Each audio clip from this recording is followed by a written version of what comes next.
Muito bem, então resumindo o nosso diário de bordo de hoje, recebemos hoje Marcial Carvalho, que é especialista na área de headhunter portuário e também é gestor de planejamento. Ele contou pra gente uma trajetória de 25 anos de experiência na área portuária, muitos perrengues que já passou, já viu portão sendo carregado pelo vento, né? Muita história, muita Já passou perrengue comendo a bordo de navio com indiano, enfim, muitos perrengues interessantes ele contou pra gente e muitas dicas importantes para quem quer emprego na área. Então, se você quer saber mais sobre essa parte operacional do porto e como atuar nessa área, assista esse episódio até o final, beleza?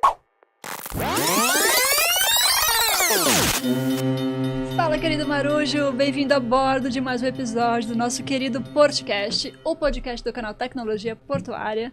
E nesta câmera aqui eu quero agradecer você que já nos segue, você que já dá o like, já comenta, já engaja com a gente.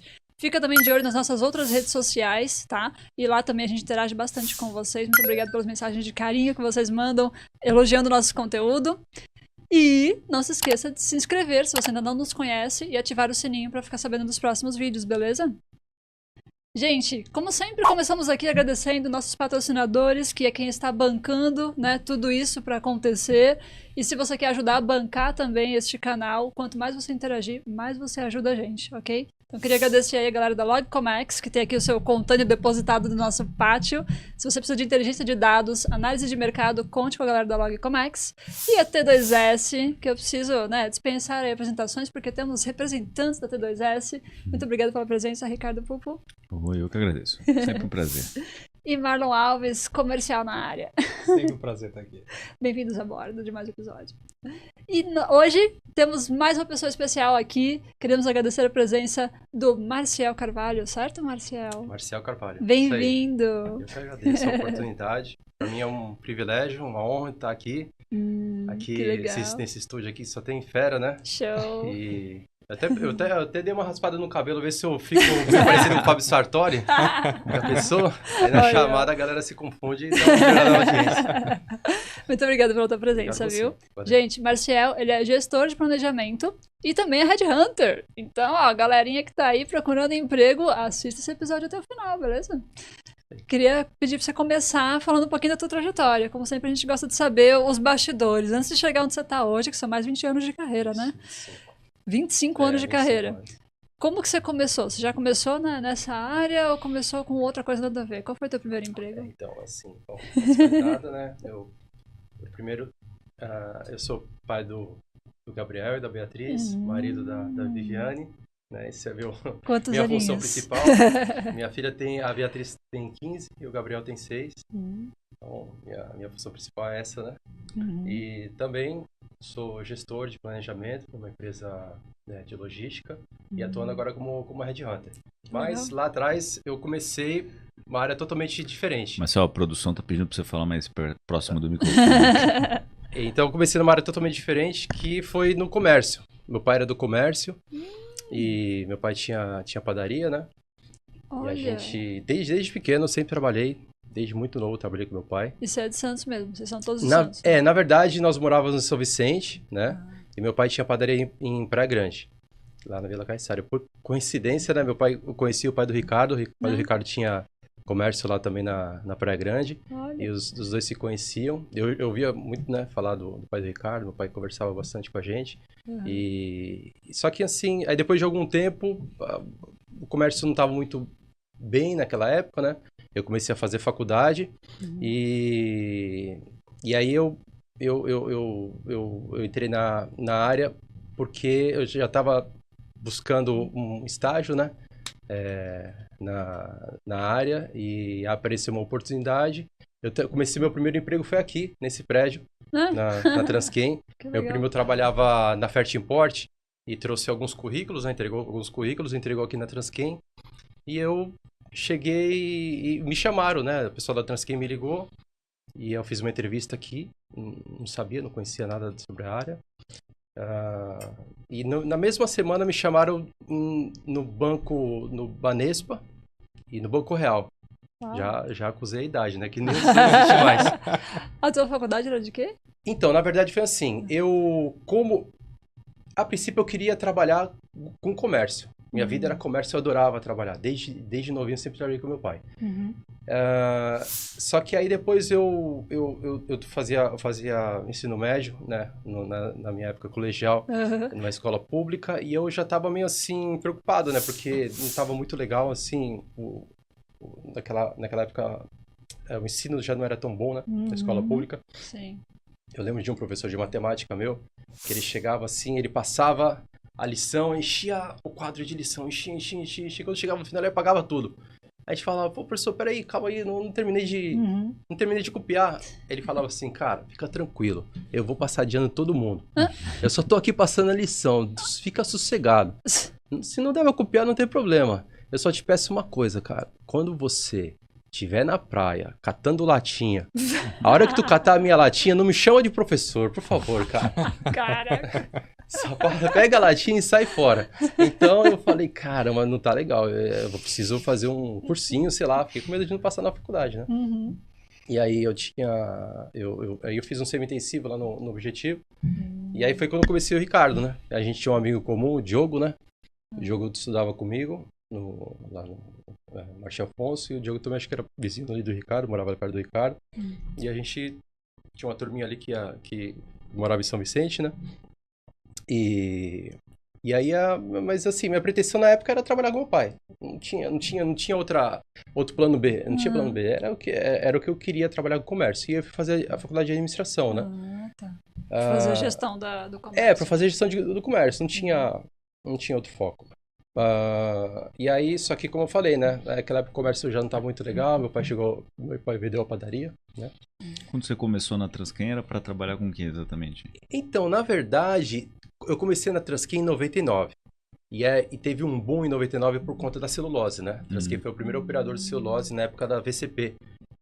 Tinha o terminal, o Armazém 15, e aí eles estavam expandindo lá para aquela área da quinta seção, outros terminais de celulose.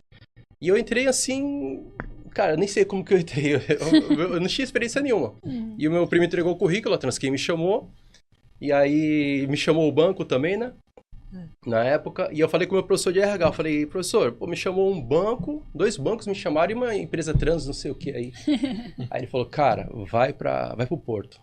Vai pro Porto porque é a área que tu vai se dar bem aqui em Santos. Eu falei, beleza. Aí eu fui nada do professor, mas, cara, assim, sem saber o que era. Do que era. Eu não sabia nem como chegar, na verdade. Eu não sabia nem que ônibus pegava. Aquela famosa piada, né? Eu achava que o botão vermelho da Hambúrguer Sul tinha hambúrguer. Por aí, mais ou menos isso. É mais ou menos isso. E aí eu comecei, eu comecei, na verdade, eu comecei com a parte a gente chamava de focal point, né? Que era o monitoramento de carga. Lá na Transcam a gente fazia de tudo. Era 35 navios por mês, a média. Todo tipo de navio.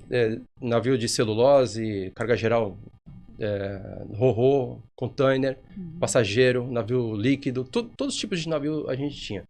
E fazia também agenciamento e operação, né? Aí o terminal terceirizava a operação para vocês. Isso. Aí vocês botavam o pessoal de vocês. Exatamente. E também agenciamento marítimo, né? A gente fazia o agenciamento tá. e fazia a operação portuária. Então, às vezes era o terminal que contratava, às vezes era o armador, a gente operava no cais público, né? E eu comecei assim, sem saber nada. Eu lembro que meu gerente chegou assim, falou comigo, garoto, o que você sabe fazer? Eu falei, ô senhor, não sei fazer nada não. Trabalhei na padaria, só pão. Exatamente, eu tô aqui pra aprender. E foi muito legal, assim, porque eu entrei sem pretensão nenhuma, cara. Eu entrei porque eu queria trabalhar. Eu me lembrou até agora um meme que tá rolando agora, que um cara falando pro chefe, perguntando pro chefe, e agora o que eu faço? É só você fazer o que tu aprendeu na faculdade. Tem um balãozinho dele no bar, bebendo, sinuca, das minas, sinuca. Jogando Uno. Agora. Então, mas assim, eu fui aprendendo no dia a dia, né? Não tinha... Foi engraçado porque, assim, era uma empresa bastante arcaica na parte de sistemas, né? Na verdade, não tinha nada. Pra vocês terem uma ideia, eu usava Telex na época. Era Telex, fax, não tinha nem e-mail. E assim, o pouco que eu sabia de informática, eu era o TI da empresa, né? E eu não sabia quase nada. E, então, eu fui conquistando o meu espaço através talvez da minha jovialidade e tal. Era uma empresa curiosidade, o pessoal era mais velho e tal. Foi ajudando a informatizar as coisas. Fui ajudando, assim, cara, a informatizar, assim, coisa bem simples, né? eu lembro que na época a gente tinha um sistema que era do Ricardo, né? Do Ricardo Brusini, o Rafa. Ele teve aquele Inclusive temos episódio. Aí, temos episódio com o Ricardo. É um sistema bem antigão dele, que nem usava mais. Acho que ele jogou no lixo e a gente foi lá e catou. É um sistema que ele não usava mais e aquilo ali pra gente era tudo, né? Era o sistema que a gente tinha de cadastro de container, emitia uma lista e emitia umas etiquetinhas que a gente colava no Bayplan. E aí um dia, eu trabalhava nesse setor, né, que eu falei que é o focal point, porque a gente fazia linhas de armadores que eles tinham um joint venture, né? Eles trabalhavam vários armadores embarcando no mesmo navio. E aí tinha o Joco, né, que já era uma outra versão do Joco, né, aquela primeira, que era quem gerenciava esse joint. E o pessoal do jogo falou pra gente assim, falou, olha, o navio não quer receber mais etiquetinha, o navio precisa receber um ADI. Aí a gente falou, cara, e ADI, mano, e agora? Google, o que é ADI? O que é ADI? Não tinha nem o Google, né? Não tinha nem como perguntar pro Google. E aí a gente foi falar com o Ricardo, né? Ricardo, putz, o Marcos do jogo pediu pra gente entregar um ADI. Aí ele falou, tá bom, passa aqui em casa aqui que a gente resolve. Aí a gente foi lá. Eu não esqueço, a gente chegou na sala dele, o filho dele tava ali mexendo no computador e tal. E aí o Ricardo falou, ô filho, peraí, presta esse computador aqui rapidinho. Aí conversando com a gente, batendo papo e tal, de 5, 10 minutos, ele, tá aqui, ó. Aí eu olhei assim e falei, calma, já? Só isso. Não, tá aqui, você entra aqui, gera o ADI. E assim, é o que a gente tinha mais de mais moderno, era aquilo ali. Era um sistema que a gente cadastrava os containers, gerava o ADI e entregava pro navio. Só que pra mim foi complicado. Depois quem teve que segurar o problema fui eu, porque assim, a gente trabalhava no cais público. E a gente não tinha base. E aí, o conferente que colava a etiquetinha, ele não colava mais a etiquetinha. Ele tinha que passar para mim a posição do container e eu cadastrava um por um. E eu ficava lá cadastrando 300 containers e ficava no telefone lá meia hora, uma hora, passando e eu cadastrava. E era ruim quando era de madrugada, né? Porque aí de madrugada eu ficava lá, aqui né, nesse escritório, ficava... por conta disso, né? Aí ele me passava, aí eu dormia 2 horas no chão, depois eles me ligavam de novo e ficava a operação toda. Até que um dia o conferente chegou de manhã, umas 7 horas da manhã, eu tava dormindo no chão, ele falou, cara, o que você tá fazendo aí? Tá dormindo no chão? Não, seu Ademir, tô aqui e tal, cadastrando os contas. Não, isso não pode acontecer e tal. Acho que os caras ficaram com tanta pena de mim que compraram um computador, um notebook. Porque Você vai comprar uma cama. Não, compraram... pois é, meu sonho era ter uma cama, mas eu ficava dormindo no chão.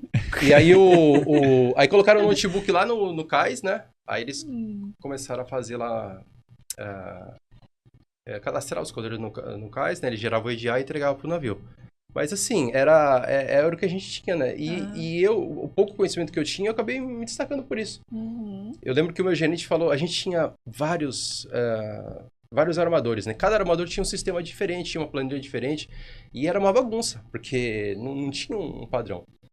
E aí o gerente falou assim pra mim, ele falou, pô, tu consegue fazer alguma coisa e tal? Eu falei, eu vou tentar, né? Aí eu passei o final de semana todinho, eu fiz no Excel, fui fazendo os vínculos, né? Aí vinculava pra não ter retrabalho, né? Digitar o nome do navio, sim, viagem, os detalhes da operação, eles tinham que digitar várias vezes. E eu fiz um vínculo lá, que final de semana todo trabalhando e consegui juntar tudo num arquivo só, todos os operadores todos os armadores que a gente cuidava, né?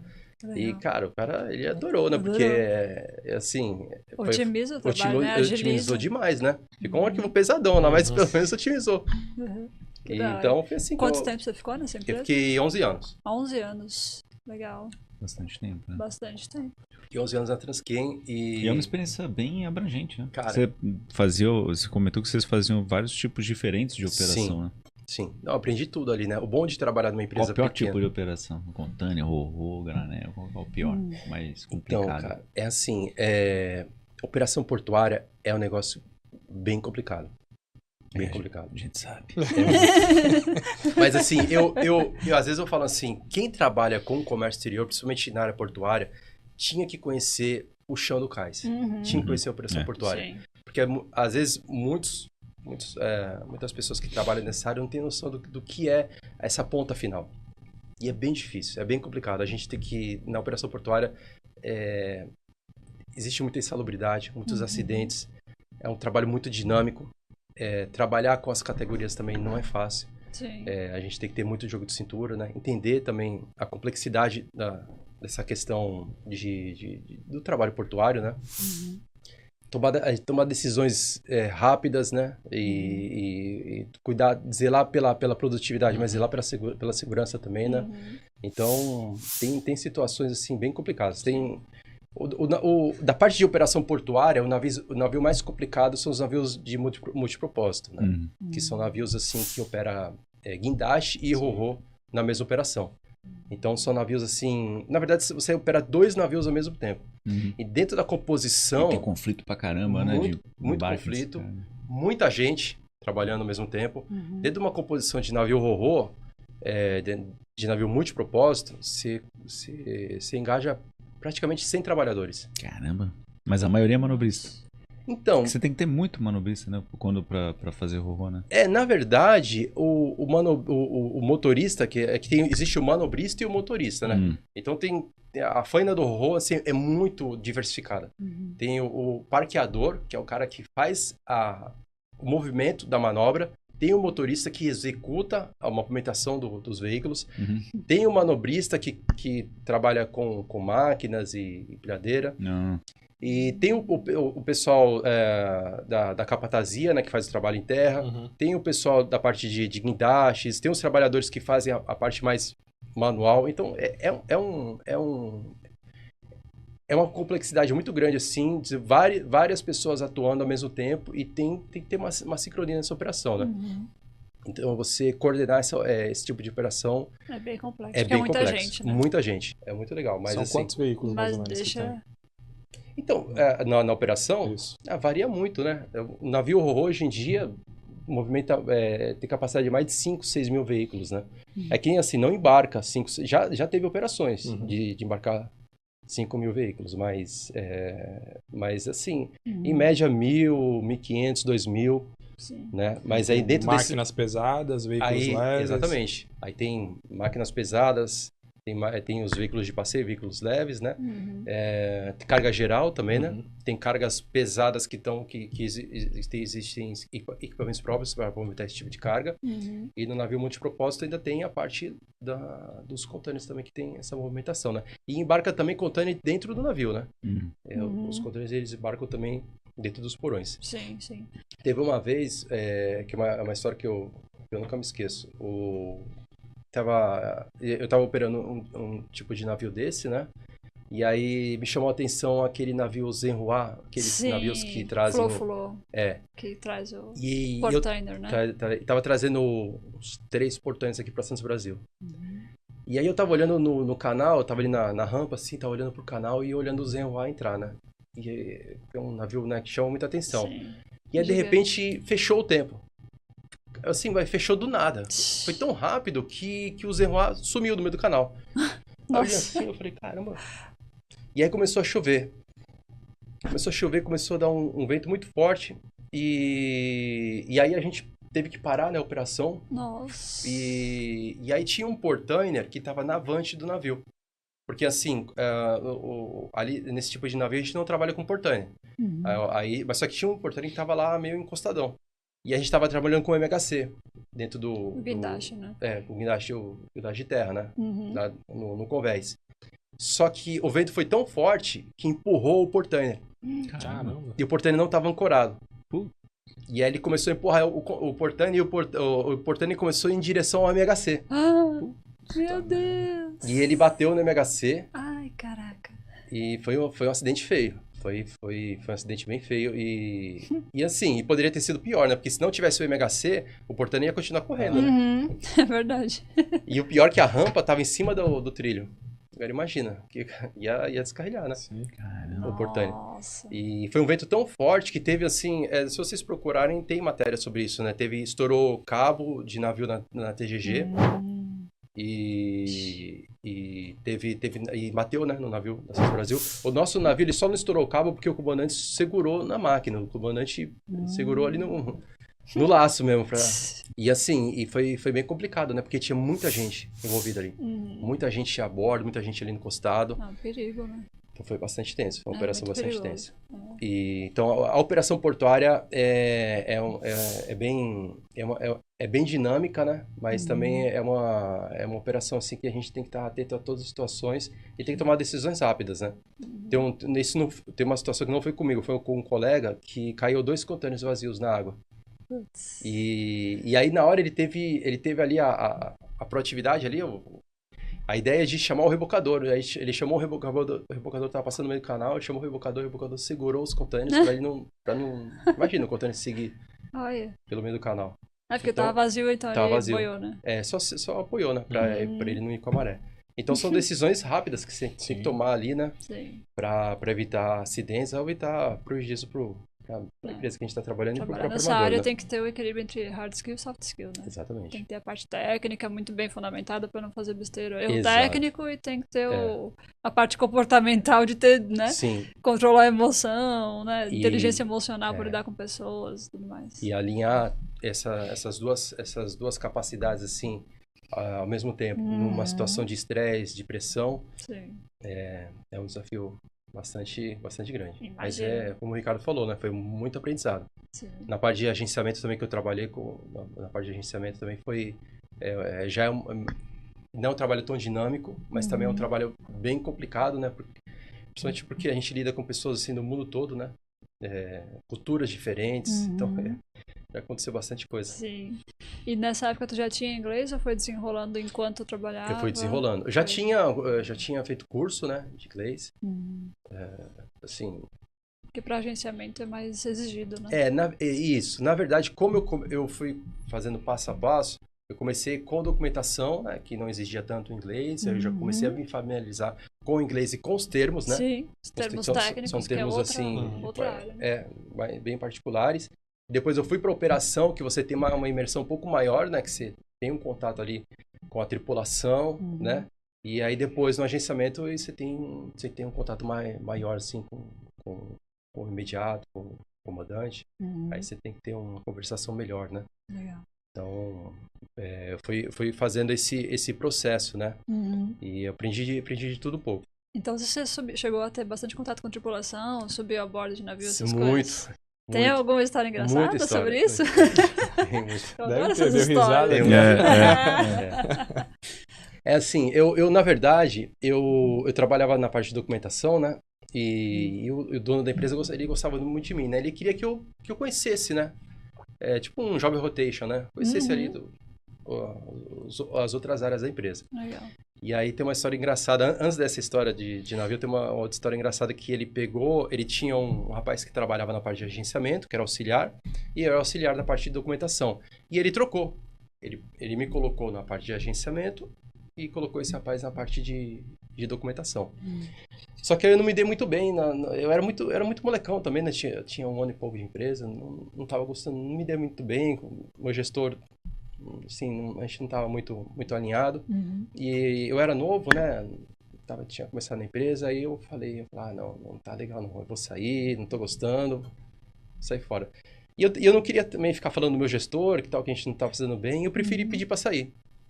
Aí eu falei com o dono da minha empresa, falei, Simona, poxa, eu agradeci a oportunidade e tal, mas eu vou ajudar meu pai na padaria e tal, eu não quero mais trabalhar, eu agradeço e tal. Não, Marcelo, fica aí e tal, fica tranquilo e tal. Mas ele já sabia que tinha sido por causa disso, né?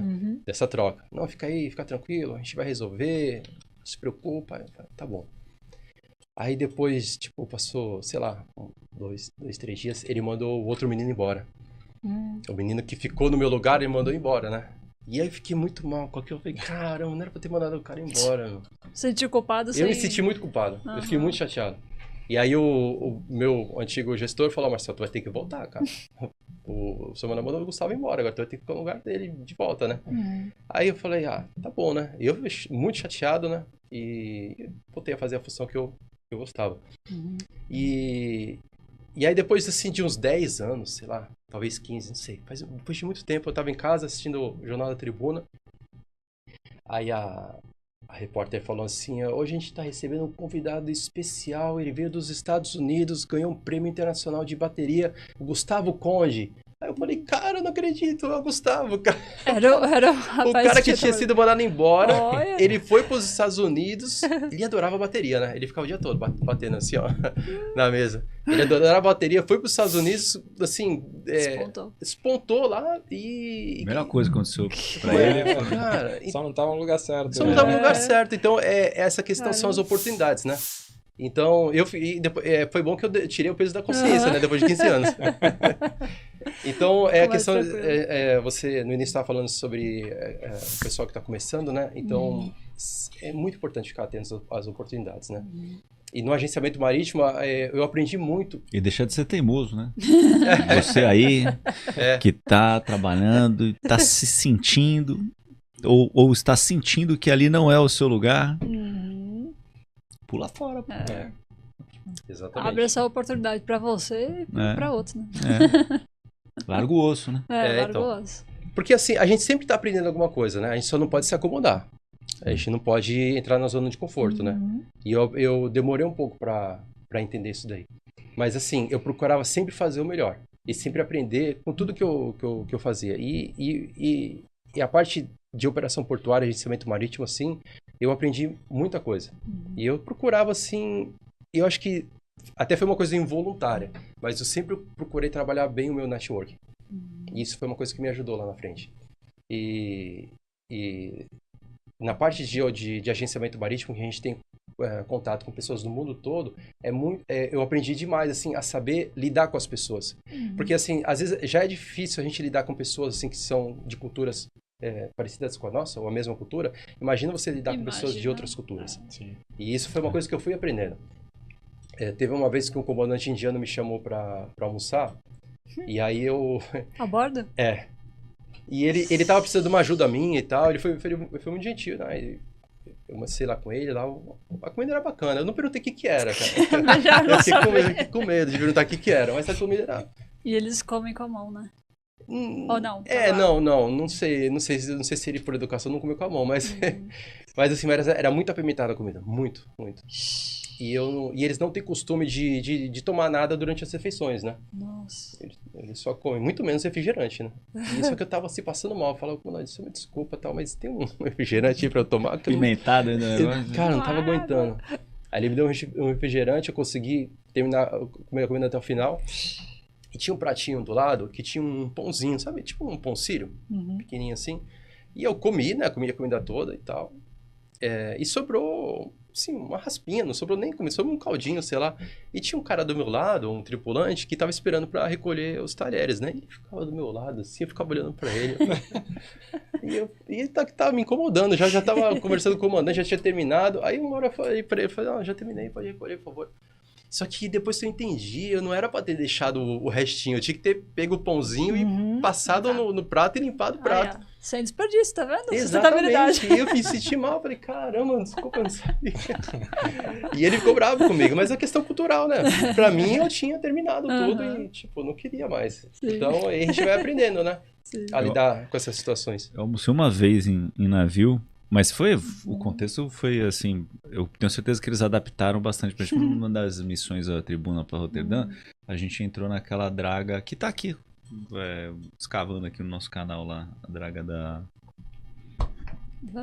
Fugiu o nome da empresa agora, que ganhou a concessão que tá fazendo a dragagem aqui do Porto de Santos, a Vanorte.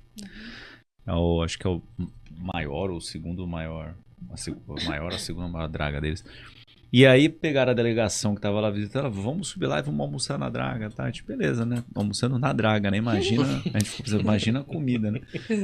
Mas não, eu acho que eles prepararam um esqueminha diferente e tal. Mas era tudo umas comidas estranhas, era tudo comida estranha. Eu não sei o que é. Eu não tenho problema de comer coisa sem saber o que é. Às vezes é melhor nem saber, né? Se for bom, era tudo assim, ok, não era gostoso, pô, caramba, que delícia, que saudade daquele almoço. Mas era tudo muito diferente. Mas não era muito apimentado. Não sei se eles aliviaram ali, porque... Porque já era um pessoal do Brasil, então não vamos pôr... O indiano é bastante apimentado, né? O filipino é uma comida mais sem sal, assim, o arroz tudo grudadinho. Depende da cultura, mas o navio que eu comi melhor foi o navio chileno, cara. A comida chilena era um atum, mas não era esses atum que a gente come, né? Era muito boa a comida, muito boa. E é engraçado que era um navio, o Chile traz sal, né? Era um navio de descarga de sal, e o navio, imagina, um navio carregando sal, o navio era bem velho, enferrujado. Você olhava assim, não dava nada pelo navio, né? Nossa, chegava lá no restaurante lá, no lugar que o pessoal come assim, parecia um hotel 5 estrelas. É mesmo? Muito bacana, muito legal. Comida assim, sensacional, muito bom. Que legal. Sem dor de barriga nenhuma das opções. Não teve. Mas já teve situações meio complicadas, né? Tinha um port captain que ele era paquistanês.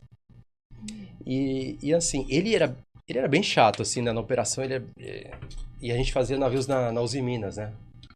E lá na Uzi Minas era bem complicado, assim, a parte da documentação. De exigência? Exigente. E lá na Uzi Minas também, a parte da documentação também era bem complicada, tinha conflitos, e a gente intermediava, né? O conflito entre o operador e o armador, né? Ele representava o armador. E aí, quando ele vinha, eu sempre mudava de assunto. Eu nunca falava de trabalho com ele. Eu sempre falava de... Ele tinha uma casa em Petrópolis, né? Aí, cada vez que ele vinha, uma vez por mês... E aí, comandante, lá, casa em Petrópolis, lá... Não, mas eu fiz uma lareira, ficou muito bonito. E aí, eu sempre situava pra não falar de trabalho com ele, né? Aí, teve uma vez que a gente estava saindo da Uzi Minas, era umas 2 horas da manhã. E tinha um motorista que levava a gente, né? E aí ele falou pro motorista, Márcio, passa naquele restaurante lá na cidade, lá no centro de Santos. Eu falei, cara, restaurante, 2 horas da manhã?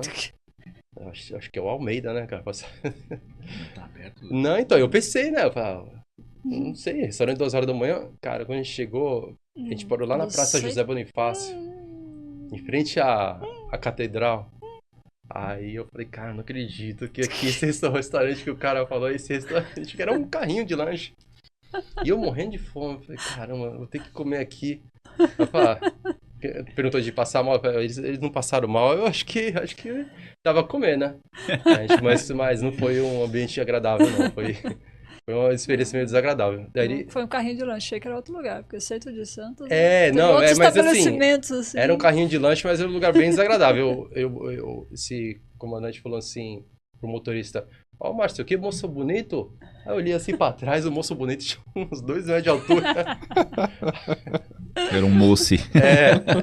Aí eu falei, eu nunca mais. Eu fugia, depois dessa eu fugia. Quando ele convidar pra jantar, eu fugia. Não, tô bem, tô satisfeito, comi em casa. Mas ele era muito engraçado. Uma vez ele disse que comprou 2 navios. E aí não sei que crise que teve, sei lá, anos 80 e tal, ele perdeu os navios. Perdeu tudo.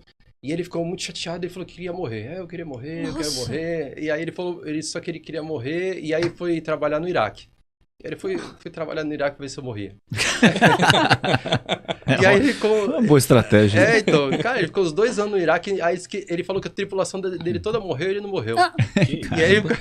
Gente! E aí ele tava contando essa história, mas era muito engraçado. Ele tinha várias histórias, né? Como eu não gostava de falar do trabalho com ele, a gente puxava outros puxando papos, outras né? histórias. Acho que ele tinha uma missão pra cumprir, né? Porque todo mundo morreu, não morreu.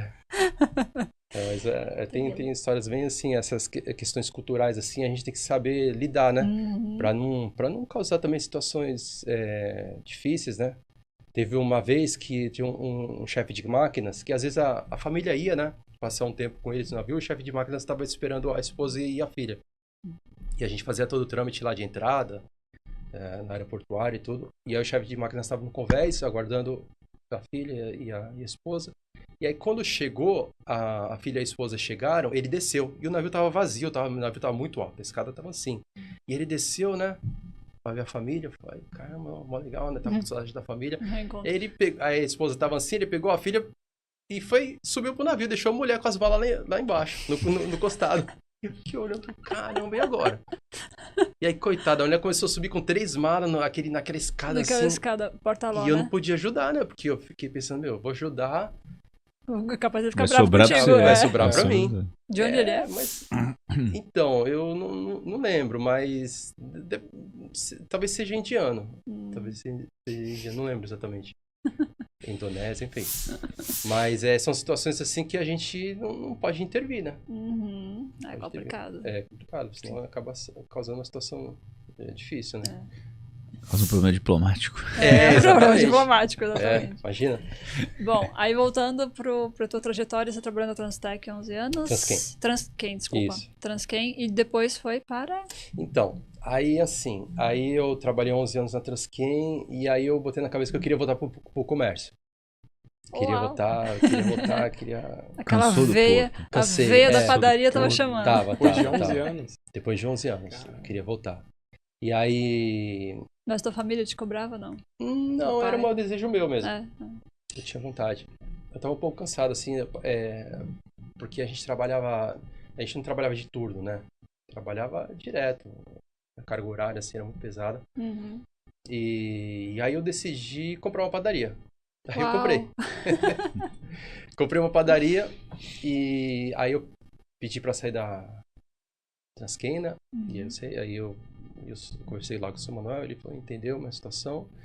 E aí eu comprei a padaria. Só que aí eu comprei a padaria e não falei pra ninguém, assim. Eu já tinha falado pra minha mãe. Aí minha mãe falou, filho, conversa com o teu pai, porque você não vai ficar chateado, né? Se ele ficar sabendo por outra pessoa e tal.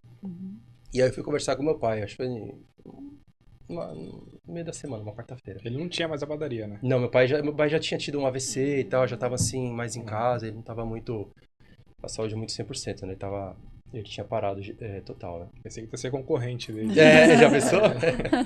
Não, aí na verdade, eu até pedi pra ele me ajudar, pra estar comigo e tal, mas assim... Ele sabia que ele não ia ter mais condição de me ajudar, né? Então, por isso que ele também não me incentivou muito.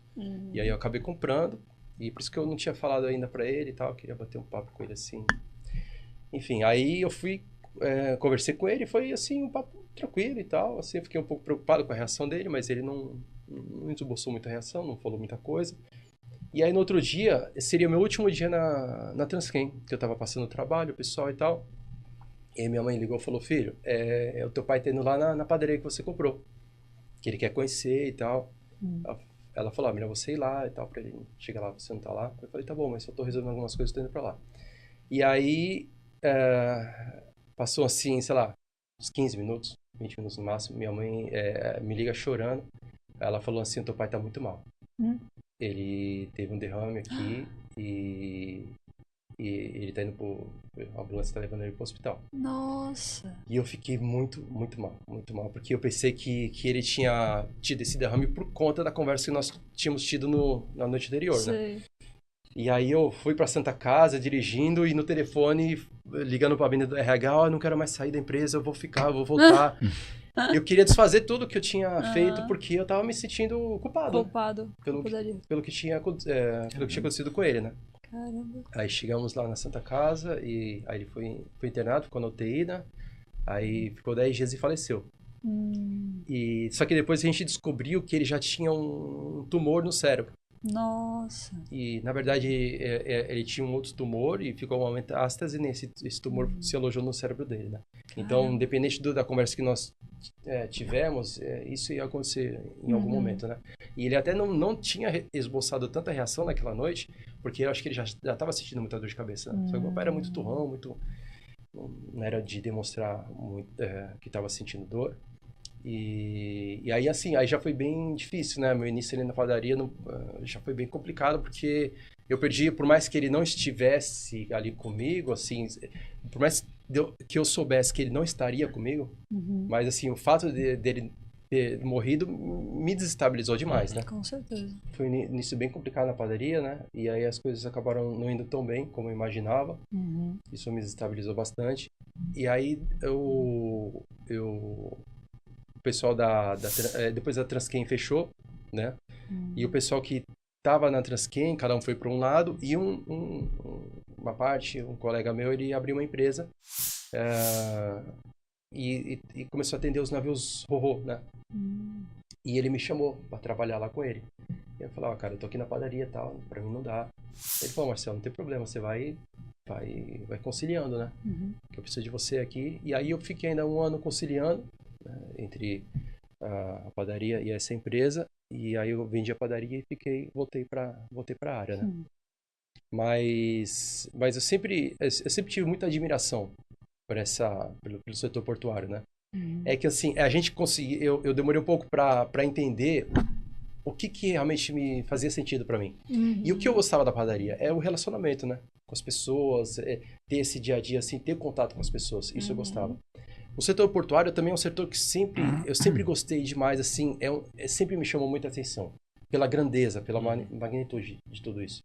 Teve uma época que eu estava na padaria e aí eu fui viajar de navio. Aí minha esposa aí o navio atracava, eu ficava pendurado lá na varanda para ver o prático. Aí minha esposa falou, cadê? Onde tá? Eu tô aqui vendo o prático. Cara, sai daí, tu vai cair. Eu caí da varanda, eu ficava, toda a atracação, eu ficava ali olhando, porque era uma coisa que sim, chamou atenção. Sempre me chamou a atenção. Eu sempre tive uma admiração muito grande, mesmo quando eu estive afastado, né?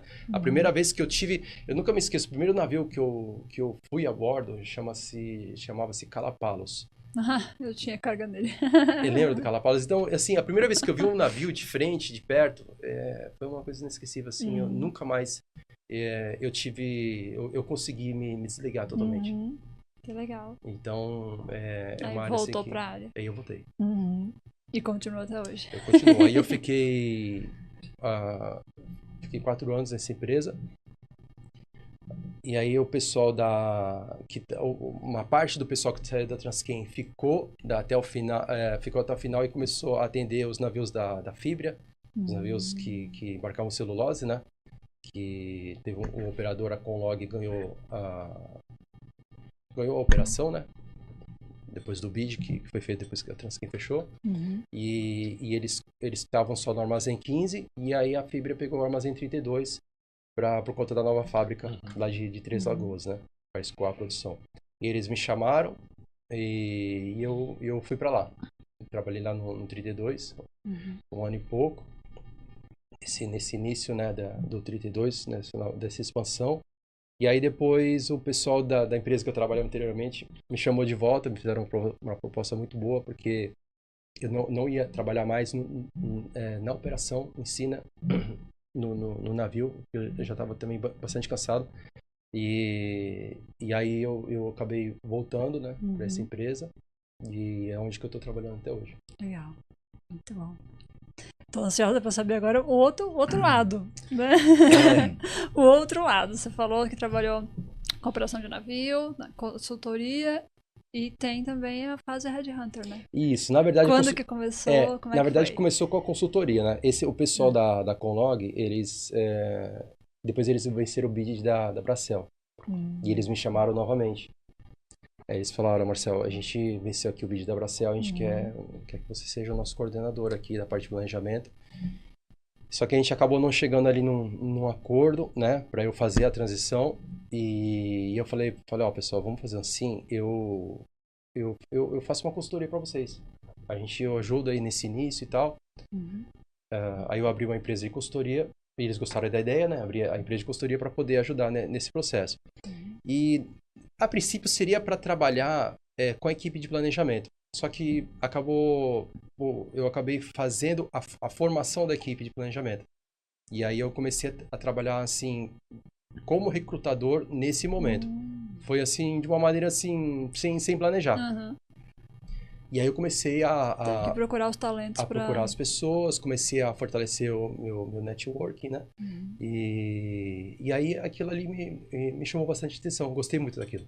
E eu me lembro... Você já gostava de lidar com pessoas por causa da padaria, né? Exatamente, exatamente. E assim, além de lidar com pessoas, assim, fazer algo pela vida das pessoas. Isso é uma coisa que me chamava muita atenção. E a minha ficha caiu assim, quando um dia que eu vim numa reunião aqui na Conlog, aqui, nesse prédio também, né? O prédio te persegue. Não, calma, o próximo vai ter 2 S, né? Vou abrir uma padaria aqui. Já pensou? Abrir aqui, já tem comprar o República, né? Daquele bairro, Comprar o República. As possibilidades são muitas. E aí eu cheguei numa reunião e aí na entrada ali tinha umas 10 pessoas que eu tinha indicado, a galera toda com a carteira na mão para ser registrado. Caramba. Aquilo ali eu pensei assim, cara, isso fez muito sentido pra mim. Eu fiquei muito feliz com aquilo, de poder ver aquelas pessoas que eu tinha tido aquele primeiro contato e as pessoas estarem sendo efetivadas, sendo contratadas, e ali virou uma chavinha. Eu falei, caramba, eu gostei disso. Gostei de brincar disso. Gostei de ajudar as pessoas, gostei de... Não é ajudar assim, de, vou ajudar aquela pessoa, não. Você fazer algo pela vida das pessoas. Sim. Isso é uma coisa que me chamou muita atenção. E aí nós fizemos um contrato, né? O contrato venceu e aí a equipe, aí eles contrataram um gestor para acomodar a equipe. E eu continuei com essa pegada de recrutamento, mas assim, de uma maneira voluntária. Eu continuei fortalecendo o networking, conversando com as pessoas, fazendo indicação, a galera me procurava. Pô, tô precisando arrumar um emprego e tal. Aí eu fazia essa ligação, assim, de uma maneira assim, despretensiosa, né? Sem cobrar nada, só ajudando a galera. Só pra ajudar mesmo. E o pessoal te procurava por onde? Pelo LinkedIn? Pelo LinkedIn, às vezes pessoas que eu já tinha um contato, aí um amigo meu falava, precisava de ajudar uma outra pessoa, e me procurava. E aí foi indo, assim, durante alguns meses. E aí só que eu comecei a pesquisar e estudar mais essa parte de recrutamento. E aí eu vi uma página sobre um curso de Headhunter, né? Formação de Headhunter. E aí eu entrei naquela página e tal, mas assim, eu sempre fiquei muito pé atrás desses cursos que vendem assim na internet e tal. Os caras falam que vai fazer isso, fazer aquilo, e não é bem assim. Só que eu entrei na página e tava lá, clica aqui e tal. Aí eu cliquei lá. Aí eu entrei aí foi pelo WhatsApp, né? E aí a pessoa me atendeu e tal, falou, aqui ó, o Fábio e tal, não sei o quê. O que você quer saber e tal? A gente conversou e tudo, aí ele me falou o valor, eu falei, putz, cara, tá puxado e tal.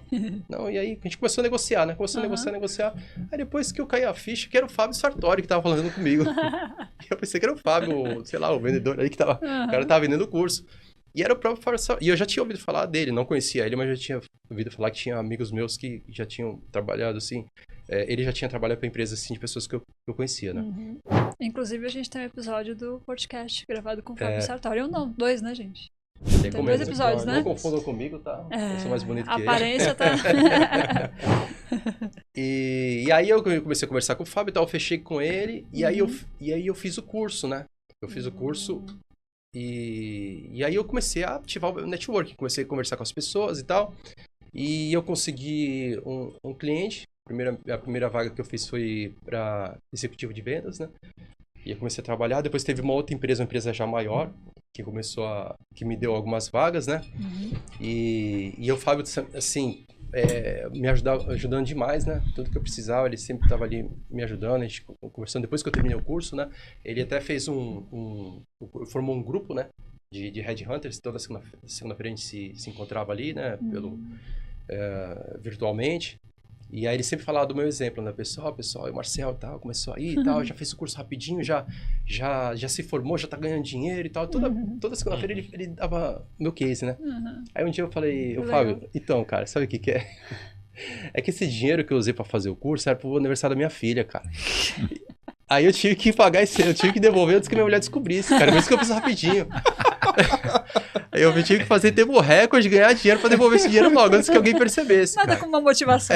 Então, tudo na vida é motivação, né? Então, graças a essa motivação, eu bati o recorde lá na formação do Fábio. Eu fiz o curso, em tempo recorde, já comecei a ter resultado. Eu virei o case lá, né? Só que eu falei só pra galerinha lá, né? Agora eu já falei pra todo mundo aqui. Mas o sentido é a motivação, né? Sim. A gente tem que ter uma motivação. Nem tua mulher sabia? Nem minha mulher. E tua filha? Também não. Também não. Agora todo mundo descobriu já. Agora todo mundo sabe. Vou ter que chegar em casa, levar um bolo. Já pra agora? Pois é. Agora não. Dia 7. Eu já vou preparar, né? Até dia 7 tem que estar preparado. Tá preparando o meio de campo. Já vou preparando. Mas a motivação foi essa. E sim, foi muito bom. E isso a gente brinca, né? Mas assim, quando a gente começa a obter resultado, eu acho que é uma junção de vários fatores, né? É porque eu já gostava daquilo. Existia uma motivação financeira, claro. E também o apoio que o Fábio me deu também, né? Eu sabia que eu tinha uma pessoa que ia me apoiar, ia me ajudar. Porque assim, foi muito rápido. E eu já tinha que fechar contrato, já tinha shortlist para entregar. Aí eu falava, Fábio, pô, me ajuda aí e tal. Aí ele já me ajudou com toda a documentação que eu precisava, né? E aí eu consegui dar conta, né? Porque eu tive esse suporte. Nada com alguém pra mostrar o caminho, né? Tipo, exatamente. Dá mais segurança pra gente seguir, né? Exatamente, isso me deu muita segurança. Porque eu sabia que eu conseguiria atender aquela demanda que estava sendo... Porque assim, eu fiz uma vaga de executivo de vendas, depois eu fiz uma vaga de estagiário. E aí eu comecei a procurar estagiário no LinkedIn, tava muito complicado. Eu pensei, bom, estagiário tem que procurar na faculdade, né? Na faculdade que a galera que quer fazer estágio, aonde que eu vou achar.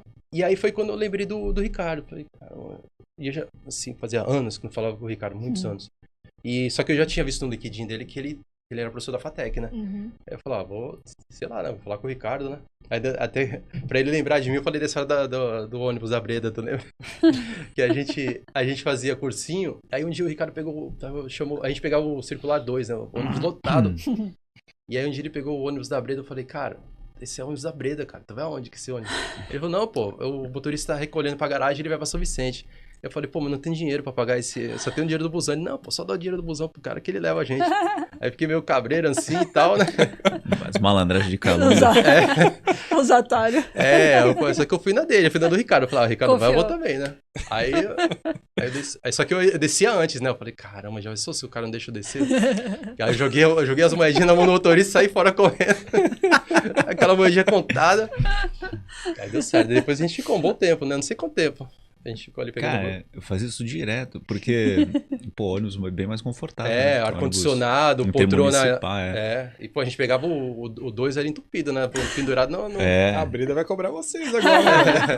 Não, pessoal, a Breda que se vire com o motorista dela. Porque aí, ó, o que acontece? O ônibus vem vazio, você faz sinal, o cara para, tu paga o dinheiro da passagem do ônibus normal, o cara deixa tu ir com ele, entendeu? Beleza. Tava vazio. São as oportunidades da vida, né? Não pode deixar passar. É que nem o ônibus. Se não der sinal, o ônibus passa. É que nem uma oportunidade.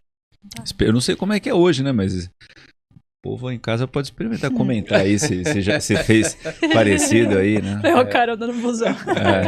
A malandragem do... Não sendo aquele que fica pendurado atrás, que a gente fica, meu Deus, a pessoa vai cair.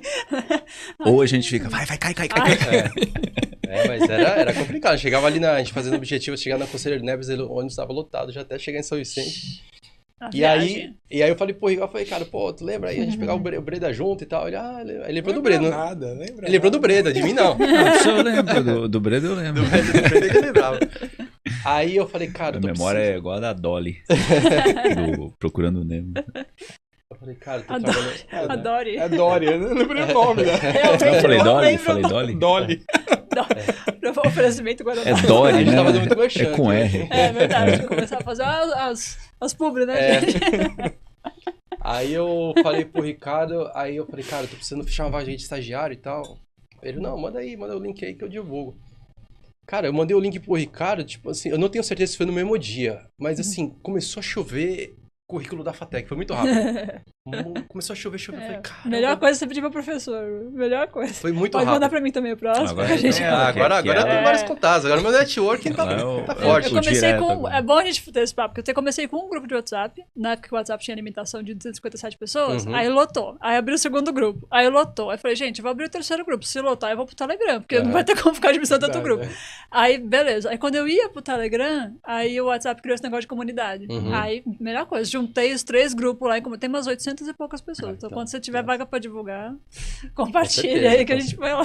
Com certeza, assim, foi muito importante pro meu início, porque assim, veio muita gente, mas assim, molecada com qualidade, molecada boa mesmo, molecada com inglês da FATEC avançado, é bom. Porque assim, o meu cliente estava exigindo inglês avançado, faculdade, para estagiário. Então, cara, era um nível... E 10 anos de experiência. Pois é. Então tava muito complicado. Pra conseguir. E aí veio uma molecada muito boa. Sim. Tanto é que, assim, quando eu apresentei a shortlist pra eles falaram, cara, tô na dúvida, porque... Gente boa. Muita gente boa. E aí eles contrataram um menino lá que, assim, foi um moleque muito bom. E eles gostaram tanto desse menino, né? Da indicação que eu fiz, que eles resolveram abrir para todos os filiais, em 7 portos. esse programa de estágio. Que legal. E assim, para mim foi muito importante porque abriu portas para mim, né? Sim, com certeza. Para avançar também o meu network. E aí eles abriram essas vagas e aí foi quando tem um colega meu que trabalhou comigo na Transken, que era meu gestor lá na Conlog, o Renan, ele me ligou, ele falou, Marcelo, eu tô com uma plataforma de emprego. E eu tô fazendo uns testes e tal, queria que tu desse uma olhada. Aí eu falei, cara, eu tô precisando, vamos conversar. A gente tomou um café, ele falou, tô fazendo uns testes aqui e tal. Que teste nada, cara. Eu tô precisando disso pra agora, porque tinha muito currículo, eu tava recebendo muito currículo e eu precisava organizar aquilo ali. E aí eu comecei a usar a plataforma dele. E aí eu falei com o Ricardo de novo, né, porque tava com esse processo um pouco maior, né? E aí foi... Emprega Porto, né, o nome? Emprega Porto. Emprega Porto, nós já tínhamos, assim, um projeto juntos, né? Que a gente tá avançando que é mais nessa parte de treinamento, que a gente ainda tá avançando, mas a Emprega Porto, assim, chegou no momento que eu tava precisando para poder organizar, né? Porque foi uma demanda veio muito grande, muito rápido. E aí eu centralizei os currículos, toda a parte de gerenciamento, né? Do recrutamento com o Renan na Emprega Porto. Que legal. E me ajudou demais para poder estruturar. Né? Então, dicas finais para a galera aí que está procurando emprego, procura essa plataforma já ou não? Ela, por Sim. enquanto, tá só para você? Não, é aberta para o público, Emprega Porto. Legal. E eu coloco todas as minhas vagas lá, né? E a gente tá no comecinho assim, mas a gente já tem bastante vagas aí que a gente tá trabalhando. Legal. A gente isso foi bem legal. Show. Muito bom. E o terminal? Qual que é? O terminal 30? Qual o terminal? Esse que dá da vaga de estágio? Não, na verdade é um agente marítimo. Ah, porque eu conversei com um estagiário recentemente, eu falei, cara, que estagiário, um dos estagiários que eu bati um papo assim, eu falei, cara, o cara é fudido, assim, conhecimento assim, tal. Eu e um comercial nosso também, eu falei, estagiário é muito bom, velho. Conhece a operação portuária assim, na palma da mão dele. Eu falei, caramba, eu falei pro nosso estagiário, eu falei, tu escutou a reunião agora, mas que bom pra caramba. Não, tem um mercado muito bom. Eu tô parceiro de um projeto também, com o pessoal do Senai, que eles estão preparando um rapaz, ele chama-se Samuel, que ele vai participar de uma competição chamada World Skills, agora em setembro. E eu tô ajudando a preparação dele, né? Porque eles têm um conhecimento teórico muito bom. Esse mercado assim, tem muitas fontes de informação, né? E aí eu tô ajudando ele mais na parte assim de imersão, assim mesmo, né? No dia a dia do porto, como funciona na prática, né? Tudo que ele aprendeu na teoria. E é um projeto bem legal também, chama-se World Skills. Ele vai ser o nosso representante no Brasil. Que legal. Brasileiro. Em setembro vai ser em Lyon, na França. Olha, que chique. Então isso foi uma coisa também que aconteceu naturalmente, né? Você estava falando assim, pra gente falar para os jovens, né? Então, as oportunidades, quando elas vão acontecendo, a gente tem que abraçar aquilo que realmente faz sentido pra gente. E essas coisas foram acontecendo para mim, todo esse processo que eu passei, tanto na parte de operação portuária, agenciamento marítimo, agora na parte de recrutamento, agora voltado mais assim para capacitação de jovens. Isso tudo é uma coisa que realmente me dá muita satisfação e é um processo que está acontecendo. E a gente tem que ficar sempre atento a essas oportunidades. Muito bem. Então, dicas finais para a galera é essa, de se preparar para as oportunidades. Sim, ou tem mais alguma? Eu acho que as oportunidades, elas são inevitáveis, né? De uma forma ou outra, elas vão acontecer. Que nem a gente tava brincando do ônibus, né? Existia uma oportunidade e eu aproveitei. Eu poderia falar, não vou. Prefiro ficar pendurado no circular 2. Por questão de decisão, né? Eu poderia não zona de conforto, né? Saber que aquilo ali... Ou zona de conforto, ou medo de arriscar. Então, acho que o Ricardo é empreendedor, todos os empreendedores, todas as pessoas que obteram êxito, né? Com empreendimentos, ou numa carreira bem sucedida, tiveram que passar assim, por algum tipo de desafio. Mas eu acho que o mais importante é saber aproveitar as oportunidades. E procurar sempre fazer o melhor. Independente de onde você esteja, procurar fazer o melhor e não ficar na zona de conforto. Né? A gente tem que fazer sempre o melhor aonde que a gente está, mas a gente também não pode ficar acomodado naquilo que a gente está fazendo. E a dica é essa, né? Ficar atento às oportunidades e não ter medo, né? Não ter medo de avançar. e aprender com tudo que a gente faz no dia a dia, a gente sempre tá aprendendo alguma coisa. E sempre tem alguém olhando pra gente. É isso que eu falo assim pra... A gente pensa que às vezes não, né? Exatamente. Às vezes a pessoa pode estar assim, putz, eu não gosto do que eu faço. A pessoa tem duas opções. Ou a pessoa sai e procura outra coisa, ou a pessoa procura fazer o melhor naquilo que ela tá fazendo e espera uma oportunidade pra sair dali, né? Pra sair dali. Pra ir pra cima. Só não pode se acomodar, ficar chateado, ou achar, caramba, não gosto disso, não gosto de tal pessoa. Não gostar, não tem. Reclamar não resolve. Não resolve. Só não é opção. Só piora, né? Só piora. Só piora. A opção é avançar, é aproveitar as oportunidades. As oportunidades vão acontecer de uma forma ou de outra. Elas acontecem todo dia, na verdade, né? Que são em tamanhos diferentes, né? Sim. Às vezes tem oportunidades pequenas, tem oportunidades muito grandes que acontecem, e aí vai da gente ter o feeling, né? De perceber e aproveitar. E extrair o máximo dessa oportunidade que vai aparecer. Lição pra vida. Muito bem, então agora vamos para a última pergunta. Preparado? Fiquei sabendo que você fez lição de casa e tudo mais. Então a pergunta é: quem é o Marcial de bermuda e chinelo? Olha, na verdade, bermuda, descalço e com remo na mão. Eu adoro remar. É mesmo? Adoro. Olha só. Na verdade, caiaque mesmo? Canoa havaiana. Canoa havaiana. Faz tempo que eu não remo, na verdade. Assim, faz tempo que eu não tô remando direto, mas assim, eu comecei a remar em 2006, mais ou menos, 2005. E aí depois, por causa de trabalho e tal, eu acabei parando. Mas, assim, é muito bom porque, assim, é um esporte, né? E também é uma forma de eu conseguir me desligar, né?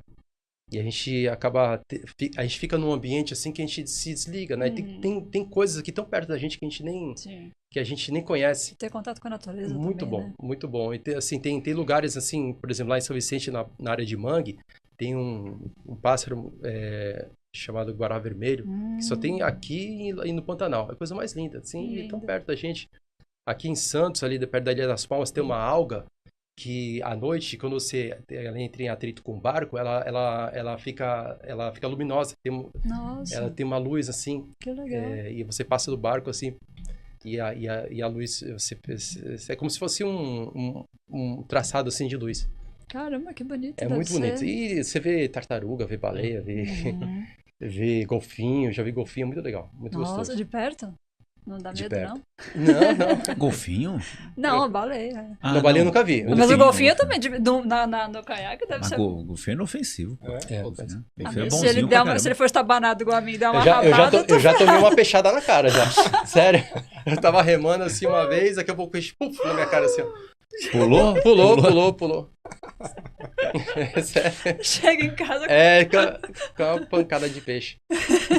Mas é muito gostoso. E tem uma história também bem interessante que fui com a minha esposa ela foi fazer um tratamento no cabelo, né? E aí era um casal, a Rosa e o Sérgio. E eu tava conversando com ela, fazendo tratamento lá com a Rosa, e eu conversando com o Sérgio, né? Batendo papo. E eu falei da canoagem, né? Eu falei, pô, Sérgio, tô remando e tal. Pô, legal isso aí, um dia eu vou tentar. E aí passou, aí não falei mais com ele, né? Depois de muitos anos, eu tava remando, eu remava às 5h30 da manhã, todo dia. Todo dia não, desculpa, 2 vezes por semana. Toda hora é 5h30. E aí, depois a minha filha nasceu e tal, aí eu dei uma parada. E aí, depois eu voltei, né? Depois de alguns anos, e aí eu encontrei o Sérgio. E o Sérgio já tava, ele era fortinho, né? Já tava mais magrinho e tal, não sei o que. Ele olhou pra mim e falou, cara, eu tava ansioso pra te encontrar. Tu mudou a minha vida, cara. Nossa. Depois que eu comecei a remar, minha vida mudou. Ele tava competindo. Caramba. Ele tava competindo. Ele, assim, não era atleta profissional, mas virou atleta de canoagem. Já tinha participado de várias competições, já tinha vencido algumas competições. E, assim, mudou totalmente a vida dele, né? Na parte de saúde, de bem-estar. E até eu tava vendo um podcast da Cristiane, da Celina, ela falando sobre isso, né? Da gente poder levar coisas boas para as pessoas, né? Compartilhar coisas boas. Hoje em dia a galera compartilha tanta coisa ruim, né? Aconteceu um acidente, não sei o que, crise, isso aqui. É importante compartilhar coisas boas para as pessoas, né? Fazer a diferença, que as pessoas possam, através do que a gente fala, as pessoas possam ter coisas boas, né? Na vida, né? Sim. Então eu fiquei muito feliz de ter, através de uma coisa involuntária que eu falei, né? Uma coisa que eu gostava, e ter feito a diferença, né? Na vida dele. Que legal. E tem uma passagem, assim, que eu gosto muito, que acho que resume bem essa minha trajetória, né? No livro de Eclesiastes, na Bíblia, fala assim que existe um momento certo para tudo que acontece debaixo do céu. Existe um propósito para tudo que acontece debaixo do céu. Então, assim,